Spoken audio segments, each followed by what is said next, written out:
আসসালামু আলাইকুম। Welcome to Moni's cookbook. আশা করছি সবাই ভালো আছেন। আজকে আমি খুব সহজ করে একটি খিচুড়ি তৈরি করছি। চলুন যাই আমার আজকের রেসিপিতে। আমি কীভাবে তৈরি করছি। এখানে আমি পাতিল বসিয়ে দিয়ে পরিমাণ মতো তেল দিয়ে দিয়েছি। দেখতে পাচ্ছেন। আপনারা আপনাদের পরিমাণ মতো তেল দিয়ে দিলেই হবে। এখন আমি গরম মশলা অ্যাড করছি, দারচিনি, এলাচি আর কিছুটা লং। কয়েক সেকেন্ডের মতো আমি গরম মশলাকে ভেজে নিচ্ছি। এখন আমি অ্যাড করে দিচ্ছি মিডিয়াম সাইজের একটা পেঁয়াজ কুচি।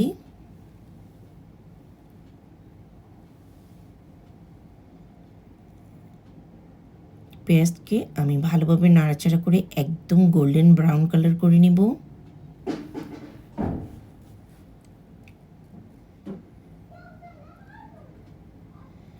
দেখতে পাচ্ছেন গোল্ডেন ব্রাউন কালার হয়ে এসেছে।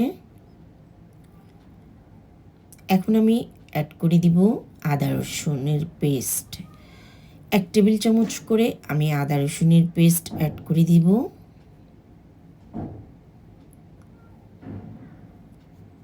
এখানে 1 টেবিল চামচ করে আদা রসুন রয়েছে। পেঁয়াজের সঙ্গে ভালোভাবে মিশিয়ে আমি আদা রসুনকে কষিয়ে নিব, যাতে আদা রসুনের কোনো কাঁচা স্মেল না থাকে।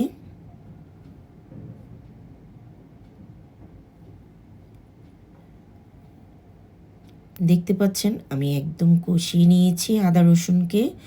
এখন আমি দিয়ে দিচ্ছি বোনলেস চিকেন, কেটে ওয়াশ করে রাখা। এখানে 2 কাপের মতো বোনলেস চিকেন আছে।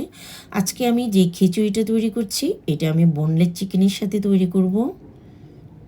আমরা বিভিন্ন ধরনের খিচুড়ি তৈরি করতে পারি, সবজি খিচুড়ি, ডিম খিচুড়ি, চিকেন খিচুড়ি। আর শীতকালে কিন্তু খিচুড়িটা খুব বেশি ভালো লাগে গরমকালের চাইতে। আজকে আমি তৈরি করছি বোনলেস চিকেন দিয়ে খিচুড়ি। খুবই ঝটপট তৈরি করে নিতে পারবেন অল্প সময়ে। চিকেনগুলিকে ভালোভাবে আমি কষিয়ে নিচ্ছি।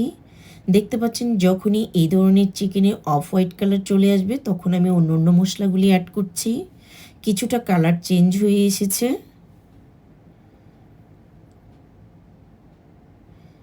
1 চা চামচ দিয়ে দিয়েছি মরিচ পাউডার। 1 চা চামচ দিয়ে দিব হলুদ পাউডার।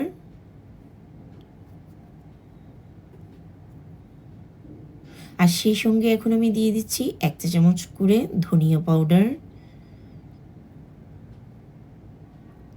হাফ চা চামচ জিরা পাউডার, দিয়ে দিচ্ছি স্বাদ মতো লবণ। চিকেনের সঙ্গে মশলাকে আমি ভালোভাবে মিশিয়ে নিচ্ছি।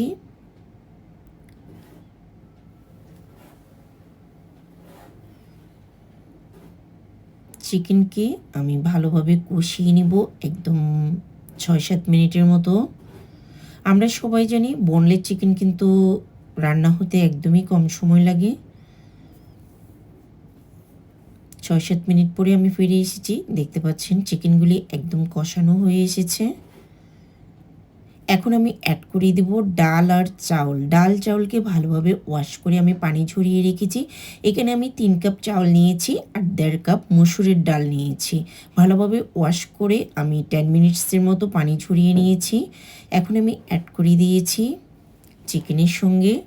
চাল আর ডালকে আমি ভালোভাবে কষিয়ে নেব, একদম ভাজা ভাজা করে নেব 5-6 মিনিটের মতো মিডিয়াম জাল রেখে। খিচুড়ির চালটাকে যত ভালোভাবে ভাজা যায় খিচুড়ি খেতে কিন্তু তত বেশি ভালো লাগে। অনেকে আছেন খুবই অল্প সময়ে চালটাকে ভেজে তৈরি করে ফেলেন, এতে করে টেস্টটা ভালো আসে না। আপনি খিচুড়ির চালটাকে ভালোভাবে 4-5 মিনিটের মতো নেড়ে চেড়ে ভেজে তারপরে পানি অ্যাড করবেন, তাহলেই খিচুড়ির টেস্ট অনেক বেশি ভালো আসে।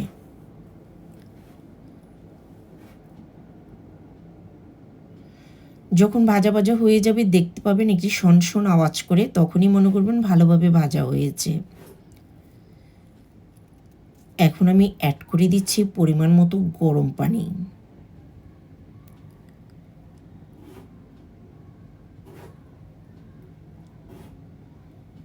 একদম আমার হাতের করে 1 কোর পরিমাণ পানি আমি উপরে উঠে থাকবে, এরকম পরিমাণ করেই আমি দিয়েছি পানিটা। আর এই পর্যায়ে অবশ্যই লবণটা কি চেক করে নেবেন, এই পর্যায়ে কিন্তু লবণ অ্যাড করতে হবে। আমি 4-5টার মতো ফ্লেভারের জন্য কাঁচামরিচ দিয়ে দিয়েছি। কভার করে দিয়ে আমি মিনিমাম 10 to 12 মিনিটের মতো কুক করে নিচ্ছি।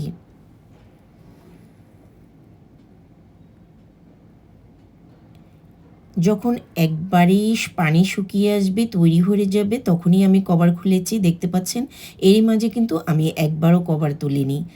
যদি আপনারা বারবার কভার তুলতে থাকেন তাহলে কিন্তু অনেক সময় দেখা যায় চাল ভালোভাবে সিদ্ধ হয় না।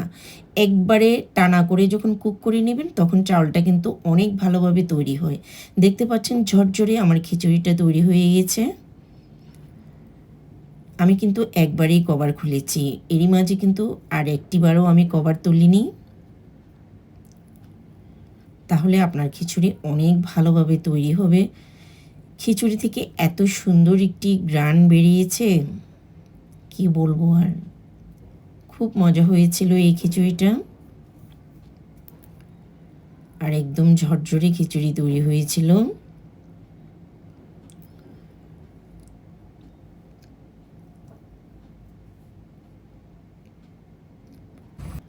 আপনারা বাসায় অবশ্যই এই শীতে খিচুড়িটাকে একবার হলেও ট্রাই করবেন। রমজানে ইফতারি আপনি রাখতে পারেন এই ধরনের খিচুড়ি, খুবই ঝটপট অল্প সময়ের মধ্যে কিন্তু তৈরি হয়ে যায়। যদি আমার রেসিপিটি আজকে ভালো লেগে থাকে অবশ্যই একটি লাইক দিয়ে আমার চ্যানেলটিকে সাবস্ক্রাইব করে নেবেন আমার পরবর্তী রেসিপি দেখার জন্য। সে পর্যন্ত সবাই ভালো থাকবেন, সুস্থ থাকবেন। দেখা হবে অন্য কোনো নেক্সট ভিডিওতে। আল্লাহ হাফেজ, আসসালামু আলাইকুম।